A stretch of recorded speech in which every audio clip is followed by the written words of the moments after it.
Hello, everyone, and thank you for joining our webinar on 10 ways to lower costs in outsourcing contracting. It's great to be back to webinars. We've had a long history of doing webinars, and during the pandemic, because of Zoom fatigue, we stopped with webinars and moved to our podcast series, our Tech Talks podcast series, which is available on all the platforms. But now we think with a bit of a waning of the pandemic that it's time to get back to delivering webinar content. So today we'd like to talk about 10 ways to lower operational costs in contracting for outsourcing. Next slide. Your speakers today are me, Brad Peterson. I'm a partner in Mayer Brown's Chicago office and lead the global outsourcing practice, which is part of the technology transactions practice. My own practice has long focused, I've been doing this for more than 20 years, focusing on helping clients reduce cost, improve operations, innovate, and increase revenue through service and license agreements.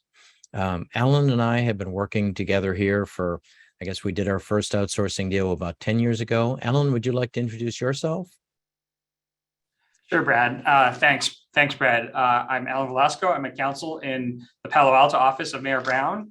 And like Brad said, he and I have been working on outsourcing transactions all the way to 10 years ago. It was my first deal, even as a summer associate. And I've been with the technology transactions practice ever since, also in similar areas, to sort of do services and outsourcing transactions.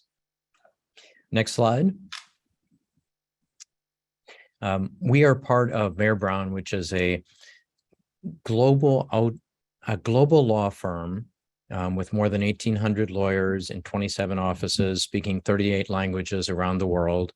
We have extensive reach across 4 continents. And to give you a sense of our focus, we are the only law firm in the world, the only integrated law firm in the world with over 200 lawyers in each of the world's 3 largest commercial centers, New York, London, and Hong Kong. But today we're speaking from both of us are in our Chicago office. Next slide. And as many of you know, we have a technology transactions practice, which is long focused on outsourcing and has 50 lawyers around the world helping develop and maintain and manage relationships with critical suppliers of services. We have, statistics is a bit old, so it's probably out of date. We've worked on over 400 major outsourcing transactions with a total contract value exceeding $250 billion in total. And particularly in recent years, we've focused on advising on a wide range of technologies: cloud, digital transformation, AI, RPA, platforms, SaaS, big data, blockchain, and others, which is turning out to be increasingly relevant to how to reduce operating costs when negotiating outsourcing deals. Next slide. We'd like to start with one slide on basics and then go on to the agenda next. And as a basic, what we mean by outsourcing today is essentially what the industry calls managed services. It's a transaction in which a company turns over responsibility for an ongoing non-core business function to a supplier. And by non-core, we mean functions which are those that the company does not believe are so strategic that it needs to own that function or have those people as part of its core organization.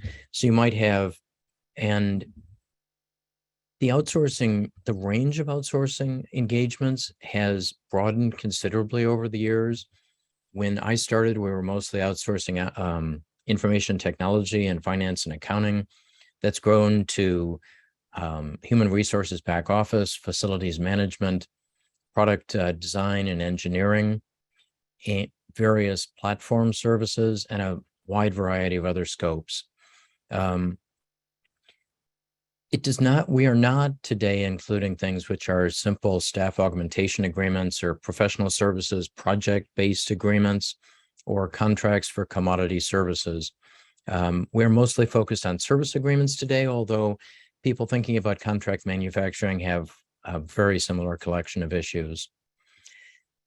The other basic is that suppliers are able to perform at lower cost than companies because they have lower cost resources, better practices, and better technologies. Why?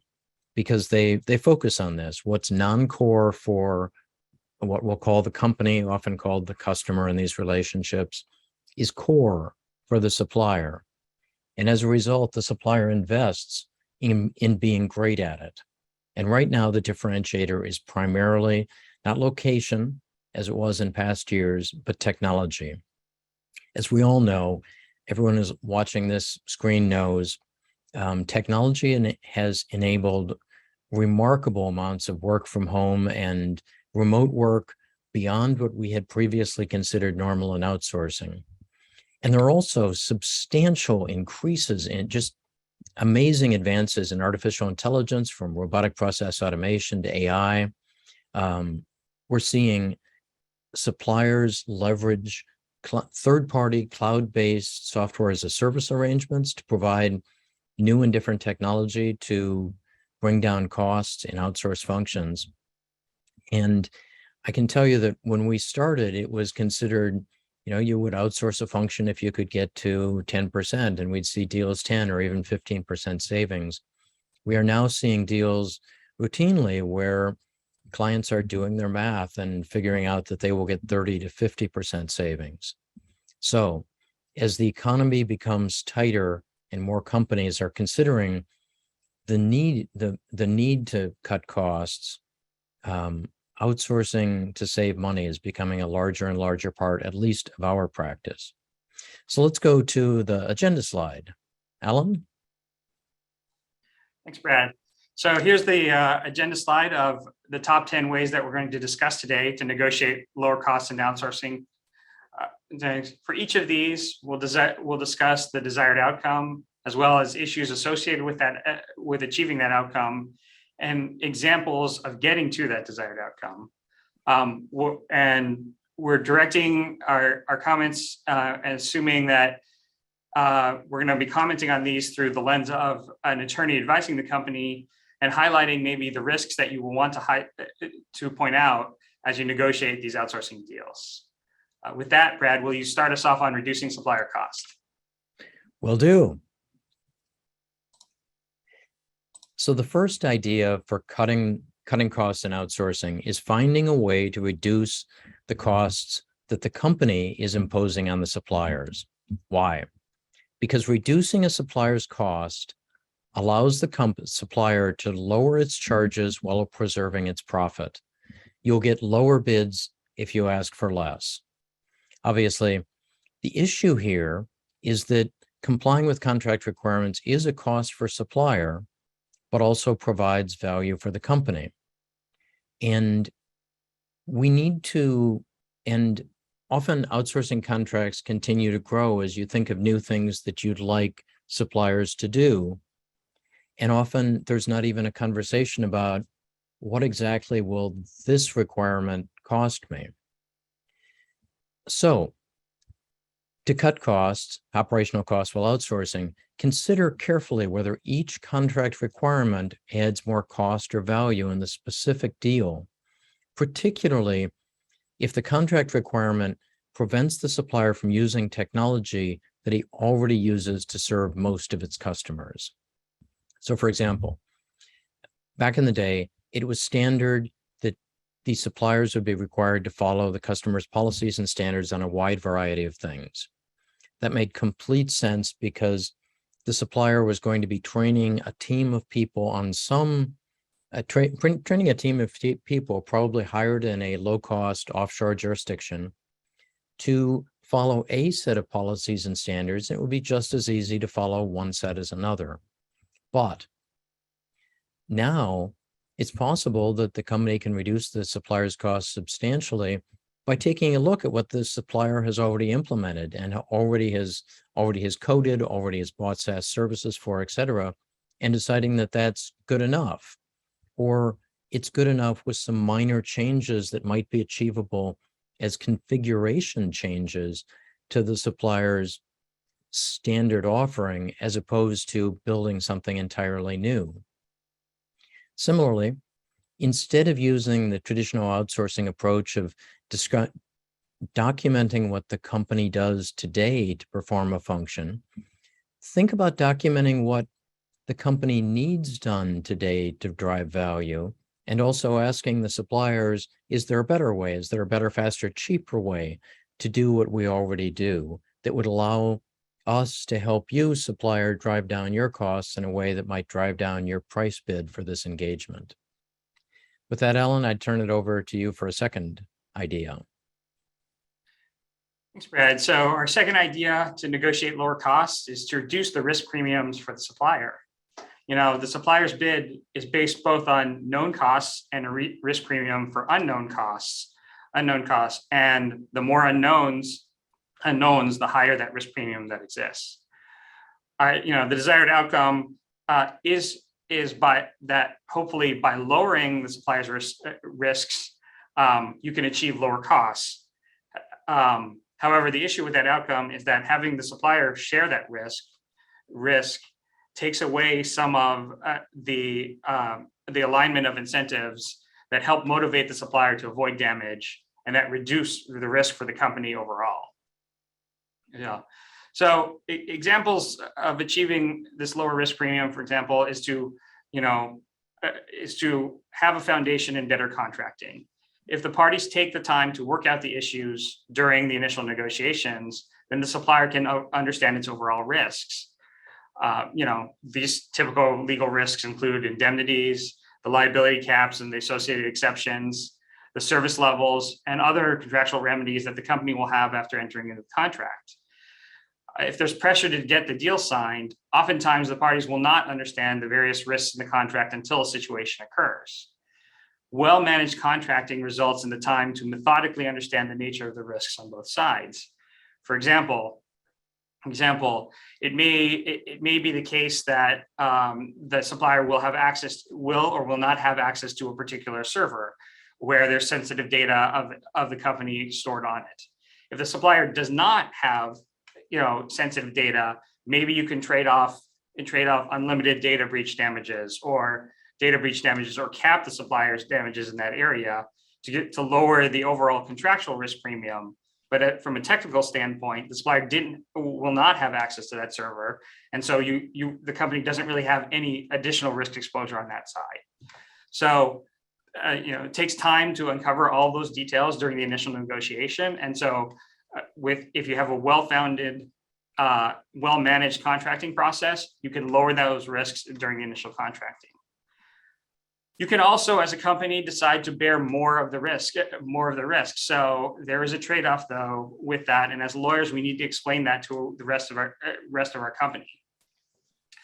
There are different ways of contracting for those trade-offs. For example, in pricing provisions, you can look at cost of living adjustments, currency fluctuation adjustments, or methods of repricing. You can widen the bands. With each of those financial provisions, you, as the company lawyer, will probably need to consult with your pricing team to understand the effects of the risks that the company will be bearing by making those changes. You can also look at changing operational requirements. For example, many outsourcing deals that we've traditionally done have required the supplier to commit to maintain a certain level of technology currency or to continuously improve service levels or other operational metrics throughout the term. To lower costs, you can consider whether those provisions should have mandatory changes, or you can provide that the adjustment levels decrease over time. There are many ways to change those provisions. There are other more fundamental contractual provisions. You can perhaps grant some exclusivity with the provider, but you need to be careful with that. So obviously, if you grant the supplier exclusivity, the risks of you terminating are a lot less because you've now bound the company with the supplier. But exclusivity, if you don't think it through, you can be stuck in a situation that you don't want to be. Brad and I have done or have been asked to evaluate deals where there have been limited rights to exit an exclusivity grant, we accept without a large termination fee. fee, and that can limit the company's options at a later date. Finally, you can look at modifying the supplier's liability or indemnity commitments. I just gave you an example of one where there might be a technical protection that exists, but you may decide, for example, that your indemnities do not need to cover simple negligence, right? Or you may be willing to cap indemnities in certain areas like compliance with law or service-related indemnities, right? And then finally, with respect to liability, it's been common in the marketplace to propose separate liability caps. I think regularly when we do deals these days, uncapped data breach damages, especially with respect to personal data or compliance with privacy laws, is just not done in the market these days. There are unique situations where we might have a lot of leverage, especially from the buy side, where that may be the case, but it may be that it's usually the case that we're drafting a personal data cap there. And so we need to be realistic and say, okay, look, there is risk here, but the market says that the supplier won't accept an unlimited risk premium there. With that, I'll let Brad turn to the third topic. Thank you, Alan. Third way to reduce costs in operational costs and during the outsourcing contracting process is to allow suppliers to make transformative changes to outsourced operations. I said earlier that we are seeing our clients saving, according to their projections, 30 to 50%. And the question is, how do they do that? Traditionally, the traditional approach to outsourcing, which was kind of referred to as the your mess for less approach, was to take an outsourced operation and give the supplier control of that scope, but severely constrain the supplier in what it would do and how. And the thought was that there might be risk in the supplier making a change to the way the scope is executed. And as a result, you'd have detailed policies that could not be changed without the supplier's consent, without the customer's consent. The supplier would agree to perform using specific technology, which might be outlined in the contract. And there would be numerous other restrictions preventing suppliers from rapidly transforming.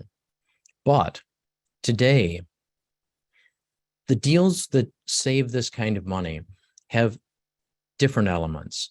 The supplier has the right to not only take over the process, but standardize and automate it.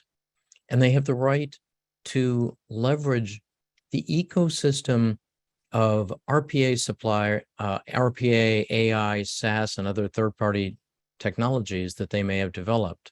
And so they can bring a new way of providing the service. And often the way you save 50% is you start off with perhaps 100 people worth of cost. You replace that with perhaps 50 people, but the 50 people are at lower cost. And you spend some amount of money, perhaps 10, 15 on providing all that technology, but the cost is still well under half of the original cost of performing the service in the old way. Now, if that's done well and consistently with a broad strategic vision by the company, this can actually be an accelerator for the company's digital transformation agenda. Many companies are struggling with the digital transformation and find this to be kind of a dramatic added benefit to outsourcing. If done poorly, if lawyered poorly, if the right commitments are not in place, it could allow suppliers to transform processes and technologies in ways that reduce supplier costs, but impose costs on the company. So to do this, the legal team needs to do a lot more than waiving typical control rights under the contract.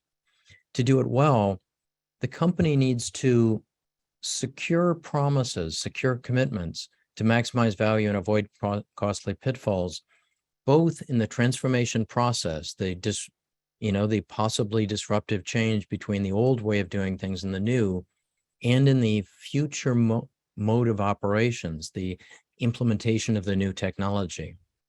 And just as an example, For example, traditionally there were outsourcing service levels that were things like how quickly work was done, how accurately data was transcribed from one field to another. And the reason for those service levels was not so much that accuracy and speed were the most important things, but that if you had a team of people who could achieve those objectives, that was a pretty good, smart, solid group of people who will probably have the common sense to do the rest of it right. Now, if you flip that over from people to machines, well, the machines are going to be great on speed. They will be extremely fast. The machines will be great on accuracy of copying things from one place to another, for example. Extremely good at that. But they may not have any common sense. They may not do things in a way that turns out to be valuable.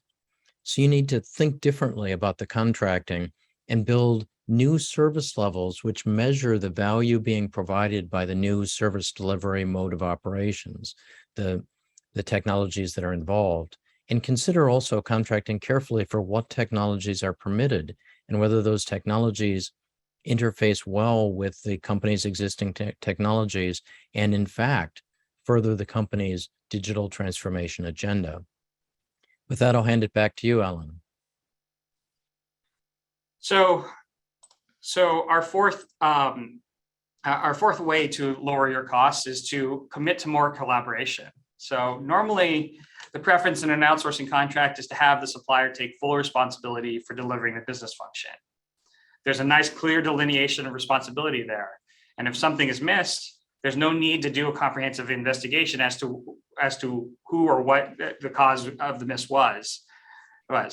However, you can achieve lower supplier bids by committing as a customer to provide resources or take over certain aspects of responsibilities because that help from the company will help reduce the supplier's costs. Then the supplier will bid accordingly with a lower bid. The issue with this, with agreeing to take on and collaborate with the supplier, is that contract drafting must be precise enough to provide a credible benefit to the supplier without increasing the total cost for the company. Example contract provisions that you might want to modify here include the company providing technical support to itself, providing the supplier with rapid decisions and access to the company's information, and providing more direct access to systems. For example, in drafting these collaborations provisions, if the company is only committing to a vague commitment to provide access to information when available, then the supplier will probably not value that contractual statement enough to lower its price. Compare that with an obligation stating that the supplier will have access to a specific set of information an hour after its creation, and it will have power user or administrator level access to systems A, B, and C to do its job. Here we have a definitive commitment on the company side that the supplier will see that will provide the supplier's personnel with the time and governance savings, which then will lead the supplier to lower its costs.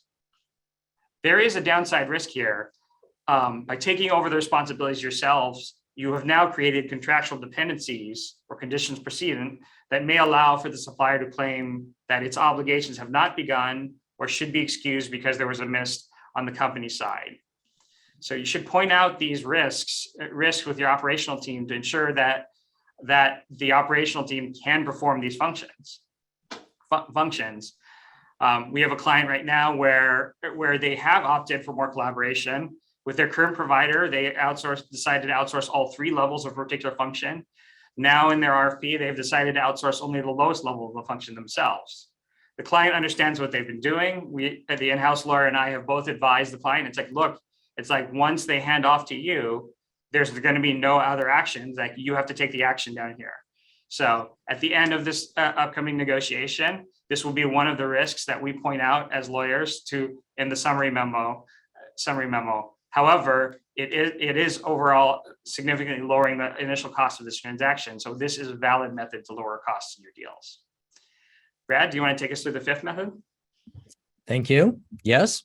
5th method, leverage competition. There are, just stepping back to theory for a minute, There are two ways that negotiation processes create value. One of them is in the development of new win-win ideas in the negotiation room itself. The parties have a difference of opinion on some topic, and you arrive at something which is better for both parties. The second is what you think of as an auction process, where bidders compete against each other. These are sometimes called across the table on same side of the table pressure. In any inherently within outsourcing, you will find yourself doing a negotiation process, and that will create value. However, a competitive process drives more value to the customer. And the reason is that every supplier knows that it will need to beat its nearest competitor. So for example, if the customer, let's say the customer is a traditional customer, would be perfectly happy to give up, to turn over control of a function to a supplier if it could save 15%, and is just looking for the next 15%. Well, in a sole source negotiation, a savvy supplier will offer 16% and win the deal. In a competitive negotiation, that same supplier might say, boy, I've got a competitor who's going to propose to automate this, and they'll come up with some clever ideas on how costs can be optimized in the outsourcing arrangement. And they'll save, say, 30%, or maybe we think those guys will save 40%. So let's put something on the table that saves the customer 40% or 41% to try and win the deal. And this is, of course, for the company, a better process. Further, effective multi-sourcing, having multiple suppliers on an ongoing basis on some things like ADM, which tends to be a lot of projects in a row, you can maintain that competitive pressure all the way throughout, not just on signing, but afterwards. You might ask, well, why don't folks do this all the time? And actually, why has competition been shrinking? We did see a good deal of shrinkage in the use of competitive processes as outsourcing became more standardized, and particularly during the times when outsourcing was primarily a labor arbitrage approach. And companies were able to hire sourcing advisors who could give quite a clear sense of what labor arbitrage might be available and what the supplier's costs would be in various jurisdictions. And as a result, the company was in a position to negotiate a very good deal and know that it had negotiated a very good deal because it had a great deal of understanding of the supplier's costs, and suppliers' margins are often publicly available and so forth. And the issue here is that achieving the benefits of a competitive process requires sophisticated planning and execution, including by the lawyers. However, the game has changed a bit now. You're not just looking for people, you're not just looking for costs. We are now, in our practice with deals happening right now, we are seeing suppliers bring forward quite different approaches based on quite different plans on how they might implement technology to reduce cost. And a customer walking into the process doesn't know whether a supplier might be able to offer 30, 40, or 50% savings. They don't know enough about what is possible to do that. So what do you do in this situation? Well, first, advise your clients to invest in a clear, fair process with the right bidders. It is, it's in some ways a tragedy if you invite too many or the wrong bidders. If you invite the wrong bidders, they will often drop out, leaving you not only with a broken process, but a broken competition. You may find yourself with only one bidder. If you don't have a clear enough and fair enough process, suppliers will drop out, leaving you often in a sole source negotiation. This is not an easy time to attract bidders because we've got two things going on now. One, the cost savings are dramatic, which is increasing interest. And second, There's an ongoing war for talent. And so people, even companies that do not believe that they will achieve cost savings, are often looking to outsource because they need to get talent that they can't find at home. So make sure that the process you put together is a clear, fair process, and every bidder looks and says, yeah, this is a reasonable place for me to invest. I could win this. This is worth my marketing dollars. And then second, focus competition where it can deliver the greatest benefits. If you already know what the price should be for a particular type of outsourcing, perhaps just go to a sole source vendor and make sure that you're getting something close to that price. But if you truly need a competition to bring forward the best ideas and to make sure that the benefits of the best ideas come to you as the company who owns the function and is outsourcing it, consider leveraging a competitive process. With that, I'll turn it over to Alan. So our sixth way is to partner with the supplier. So which allows the company to achieve an outcome where the supplier can increase its profits from other customers. The supplier will then share some of those profits and lower charges to the company. Some of these methods to do so are suggested here, but it's important to note with each of these, there may be underlying risks to the company's competitive advantage or reputation if these are not done in the correct way. So our first example is to license or permit use of your data to train the supplier's machine learning platforms. Traditionally, suppliers have been limited in contracts to only using data for the express purpose of delivering the services and no other reason. As we all have seen in the market, data these days has significant value, so the supplier may be able to use it in an anonymized and aggregated data set. However, you should be careful to ensure the confidentiality of your data is maintained. And you may need to be comfortable that allowing this use may have competitive impacts for your business, as the supplier may work with some of your competitors as well. Try to examine the data flows, if possible, of the machine learning solution that the supplier is going to utilize with your data. And don't forget about your privacy and other contractual and regulatory restrictions on use of your data.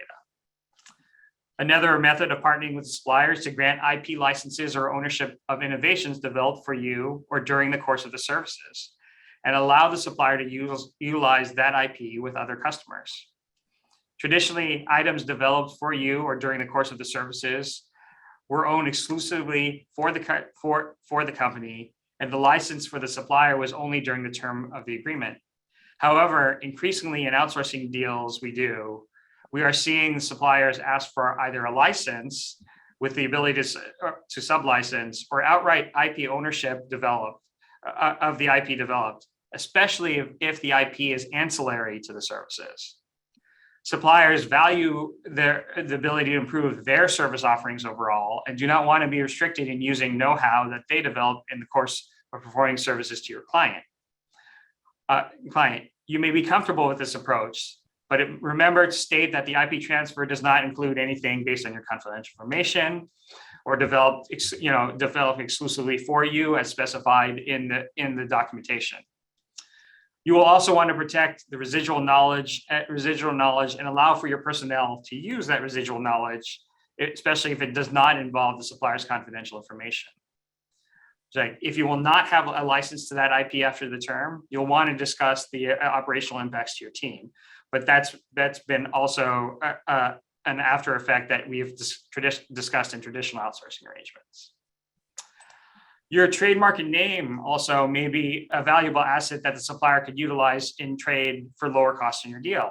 For example, you can agree to have the supplier use your name in a list of customers of the products, or if there's co-development of certain IP, you can allow the supplier to say that the IP involved was developed in cooperation with the company in a tagline for the IP. Do check with your trademark and marketing people before allowing this in the contract, and see if any uses must be pre-approved by your company. Suppliers often have new products that they want to test out with current customers. You can agree to be one of the pilot customers for that new product and trade for discounts on the new product or on current work that the supplier is doing. Just be sure to check with your operational team. You will want to agree ahead of time of what that pilot testing will look like, the data sets that you can agree to allow the supplier to use with new products. And you may want to time box the testing time and make it subject to your client's security restrictions. Similar to allowing the supplier to utilize your trademark, you can commit to acting as a reference customer for your supplier. We have a provision in our form that allows for such references to occur. We will want to discuss how many times you will want to act as a reference, who the correct person is to act as the reference, usually the relationship manager or someone who understands the entire deal. Additionally, you will want the supplier to acknowledge that the person speaking on behalf of your company is free to state, whatever opinion they would like about the supplier's performance. And finally, you can agree to release any awards publicly with suppliers who perform well, who are grant a very good deal. This usually occurs in the form of press releases or announcements about the deal, especially deals that will drive significant savings or as a unique service offering or a unique technology implementation. Brad, I'll turn it to you. Thank you, Alan. Number 7, not a new idea, pay in future years. This is one of the original ideas of outsourcing. You have a function. Let's imagine that you've got a function that's humming along, costs you, say, 100. A supplier comes to you and says, on average, over the next 5 years, I can do that function for well under 100. I could give you an average price over the next 5 years of 90. Now, realistically, the supplier's cost is probably 110 in the first year to do the initial transition. But because although after the original cost goes up, their cost goes down on average over the, say, 5 years, or you can, maybe double the savings by making it 10 years, the cost might be 80 or 70. This is an idea for customers who are more concerned about 2023 than they are concerned about 2025. But as we head into difficult economic times, your company may be such a customer. Originally, the challenge was that in the original deals, people said, that's not really a outsourcing deal. That's more of a loan, and as a result, you have to book it as if you were actually paying the 110 in the first year because you basically borrowed that money from the supplier. And companies would say that that's a silly idea because the supplier might have a higher cost of capital than the company does. But there are valid economic reasons, and as long as you confirm this with your accountants, you should be able to achieve even pricing over the term, despite the fact that the supplier does a quite possibly very expensive transformation in the first year. And that could, as it turns out, fund a lot of digital transformation, because if they can, let's say that to do the transformation we've talked about, the supplier would have to spend 100 in the first year, which is a lot, but it would also cut the supplier's cost by 33 per year. So by the end of year 4, inflation adjusted and so forth, the supplier is broken even on making that adjustment. If you're willing to commit to 5 years, the supplier is actually making money. They may actually be able to reduce the cost. And if you're willing to commit to a 10-year term, you might be able to reduce the cost still further, even in 2023. There are some other ideas that have been traditionally taken. For example, the company may not need some of the assets that it's now using to provide the services. In a data center outsourcing, if you outsource the entire data center to another company, you might not need the data center at all. You might be able to sell the building. Similarly, in a call center, you might be able to sell the call center building or facilities. You might say, well, that's not, that may not be located in the right space, but the supplier taking on some of those assets can help with the other objective that companies often have, which is to variabilize fixed costs, to take away not only the fixed cost of the people, but the fixed cost of all the assets that are being used to perform the function. And as noted, in a way to facilitate this is to make sure that you are offering the supplier back a firm commitment to stay with the deal during that profitable period, despite the fact that the supplier is making a good deal of money. And in theory, you could outsource to somebody else who could take advantage of the lower cost structure and deliver you a better service in years, say 5 through 7. Offering longer terms with meaningful termination charges and other restrictions on the suppliers, the company's right to walk away, can help you to make sure that the supplier estimates that the company will be a client for a very long time, and as a result bids a substantially lower price based on that longer term and greater termination charges. With that, let me turn it back to Alan. Great. Our 8th way to negotiate lower costs is to address the total cost of the contract rather than just the headline number. It can be tempting just, when talking about a particular deal, to just highlight the sales team number. For example, $50 million per year in savings. However, the company can only maximize its cost savings and avoid costly pitfalls by considering the all-in cost of the outsourced service.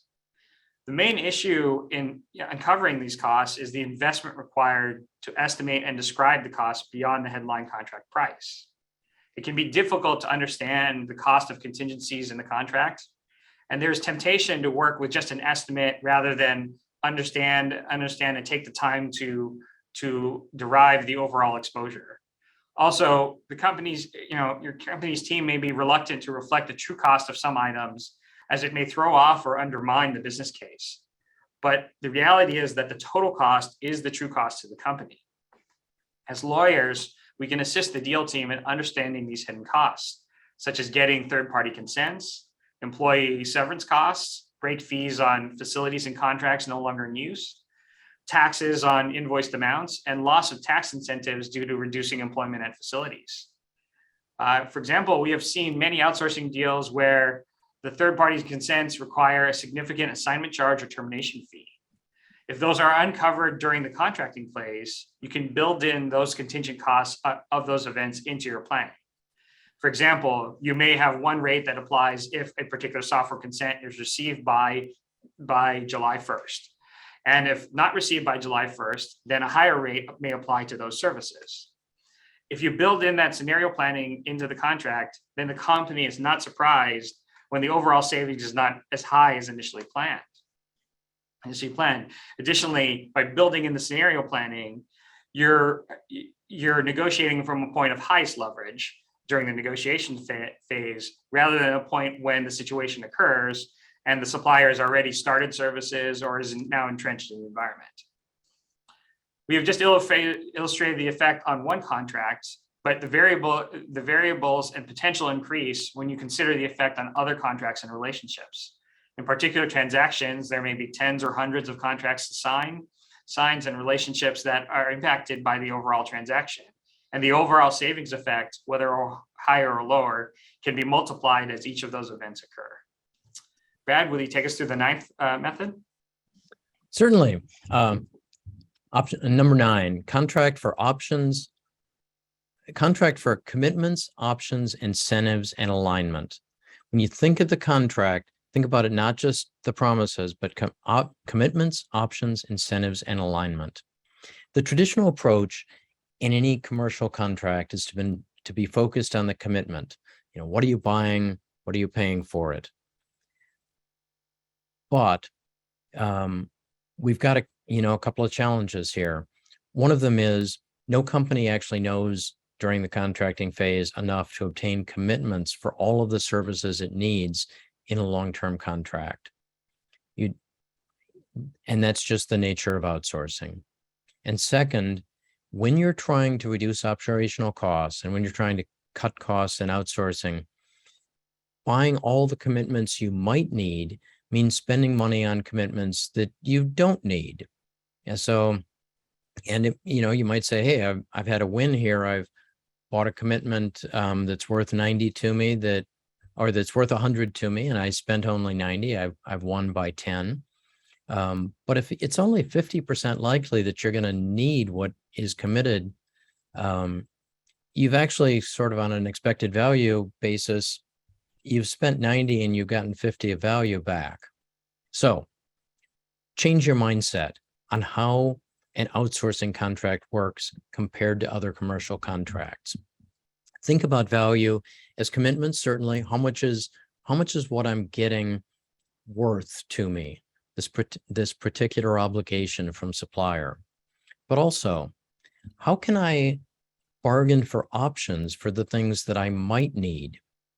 And if you might need something, let's say that you might need something that's worth 100 to you, and you can get an option to buy that for, say, 110 in a difficult situation. You might say, well, that's not as good as buying it for 100, but in fact, it is.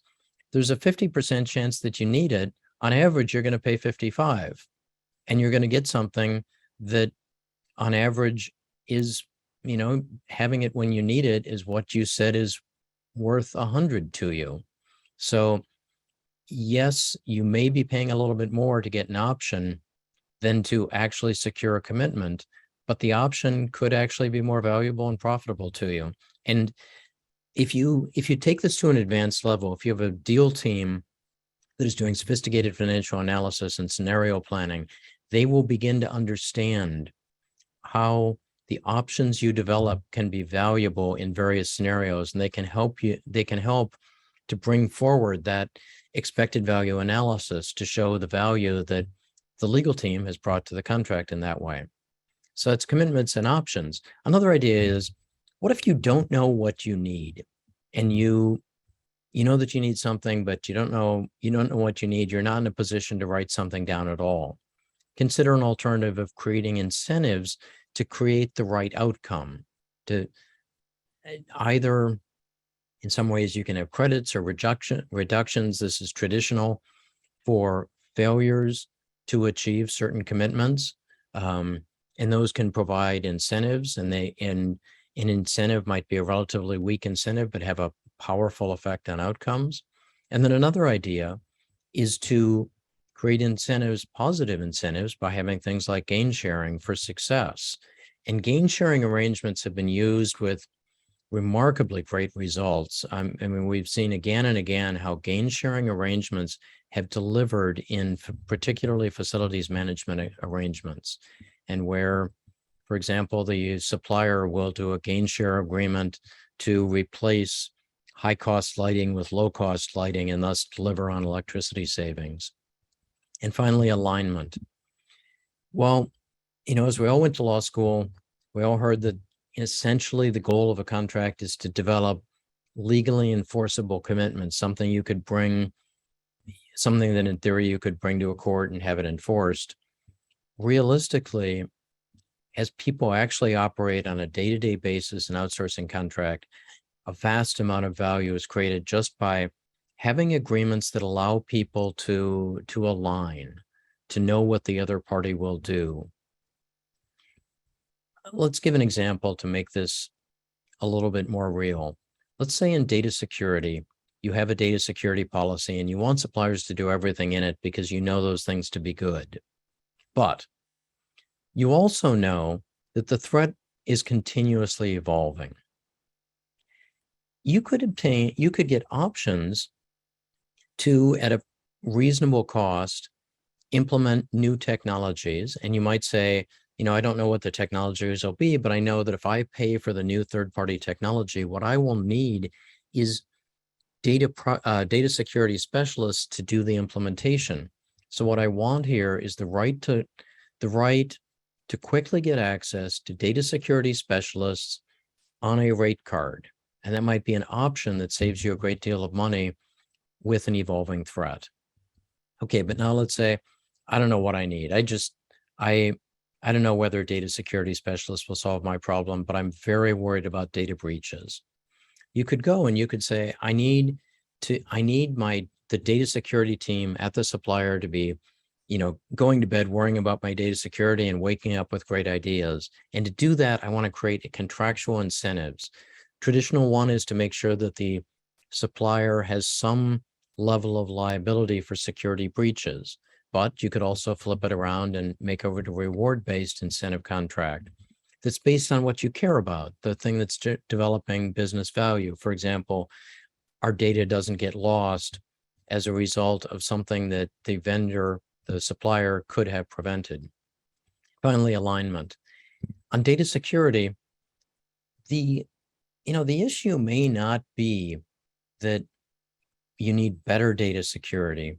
Often when we look at data security breaches, and your data security people will tell you that the problem is not that we don't have enough data security, it's that we never actually closed the door.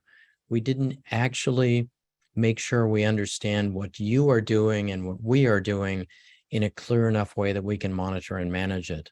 So that too is a source of contractual value that you as lawyers can build into your contracts. Commitments with value, options with possible value depending on the value that they would have if used and the likelihood of use. Incentives based on, and I know it's hard to guess how much of an incentive will create how much of a result, but chances are you've got a commission sales force. So chances are your company has figured out how to figure that out somehow. And finally, alignment, investing in clarity of detail and clarity of who does what, just to avoid gaps, waste through redundant efforts, ambiguities, and problems that will create expensive discussions down the road. With that, let me turn it over to Alan. And our final top 10 way here is to build a strong contract from the outset. The best outcome is to get the supplier to deliver outsourced services in compliance with the company's expectations for a reasonably firm price. By taking the time to put enough detail in the contract, as Brad indicated, the company can achieve its desired outcome. Oftentimes, as lawyers, we face pressure and deal fatigue among the deal team to sort out some of the details later and just get the deal signed. However, that often results in those gaps and ambiguities in the contract. And sometimes clients don't go back and take care of those gaps and ambiguities until it's too late. Even where the company remembers to go and negotiate those remaining documents or the remaining items, the company is doing so from a weakened leverage position, as the supplier is now in the environment, and no one wants to terminate a deal this early into a term. Brad and I have one client who is contracted for a software project who was 2 years into what was initially a 3-year project. There was initially pressure to get the deal done, and the parties decided to take care of the project plan 30 days after signing. And it's 2 years later, and the project plan is still not done. The project has now been extended several times at great cost to the company. A lot of the additional costs and extensions may have been avoided by holding the supplier to get the project plan done. And so that would be clear delineation of responsibilities. So what are examples of a well-built contract? So this is very basic, but first, the supplier's promises need to be clear, simple, and in an active voice. So statements like the results will be documented should be changed to supplier will document the result within 5 days of the meeting. The first statement is unclear as to who is doing the action because it's in passive voice. And the second is more definitive and clearly lays out expectations. Additionally, you'll want to avoid legal jargon and that may condition obligations such as commercially reasonable efforts or put in materiality thresholds where they don't belong. Finally, you will need a workable team-based process to complete gaps in the contract within fixed periods. In order to make deadlines, no one person can do a detailed review of all documents. You need to have a team behind the whole contracting process. As lawyers, we can assist with identifying which team members need to review which documents, giving people adequate time to review and having enough time to work out any differences with the supplier during negotiations before signing. So Brad, why don't you summarize for us? Well, actually, I think probably I ought to let's go to the agenda again. We've noted that we've given you 10 ways to negotiate lower costs and outsourcing contract negotiations, which are up on the screen. I perhaps should follow up with a couple of caveats. One, we've given you 10 ideas, but our goal here is to spur your creativity in your individual deals. We'd be delighted to talk with anyone on this webinar about other creative ideas. We know that it's only a small part. Second, well, the lawyering piece is an important part, and there's a lot that we can do as lawyers. Contracting is only one path to savings, and the best way to lower costs might come from the operational, technical, financial, sourcing, and other teams. And the greatest value we might be able to provide is provide a contractual base for the sourcing, what the business, technology, financial, procurement, and other teams have done. Third caveat is that we're talking here about a convergence between the contracts traditionally used for outsourcing and the contracts traditionally used in digital transformation. And the digital transformation contracts themselves are complex. And while outsourcing contracts are complex, they are more so when intertwined with a AI, RPA, SaaS, or other sort of technology contract. But this is a place where we as lawyers have a tremendous opportunity to play a role in helping companies prosper, even in difficult times. And we urge you to consider these 10 ways to lower operational costs in outsourcing contract negotiations.